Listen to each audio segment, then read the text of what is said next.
Chamaneni. Sasa mnaona nimebadilisha muonekano. Napendeza. Sasa mimi ndio nimekuwa hapo juu kama manager wenyu sasa. Manager. Kila saa nikikuja nimechelewa 30 minutes mnakimbia kwa manager. Mnamwambia, "Ona, ati mimi nimekuja 30 minutes late na nimewatoa late kwa station." Ati sikuji kufungua geti mapema. Mnakimbia paka kwa manager mnamwambia vile mimi ati nachukua hongo. Kitoko ati 20 pop kwa watu na waitisha ndio niwafungulie geti. Sasa mimi ndio huyo manager. Si anavanga kama hii. Si ndio? Kwa taarifa yenu. Wale watu wa kitomotomo. Kila saa mnakimbia hapo. Akikuja tu hivi kwa ofisi kake mnakimbia. Ofisi hata ni ya mabati. Hamna aibu kukimbia hapo mnaenda kuripoti ati huwa na watoa late.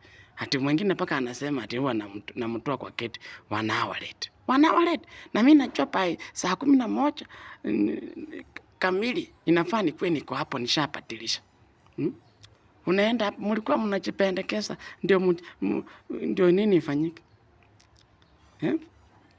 Paka mnaenda mnajichochea kwa matenant. Mnaambia matenant ati vile mimi ni mbaya. Si ndio? Sasa tutaona hiyo mtomo yenu kama hamtakuja hapa na hiyo mambo yenu. Pia mimi nitakuwa na sheria zangu kwa hii geti. Hii geti mnaona hii ya green. Sawa.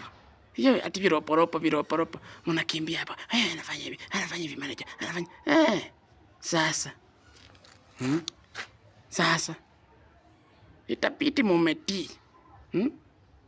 Mtu ya security hata uwezi jiheshimu.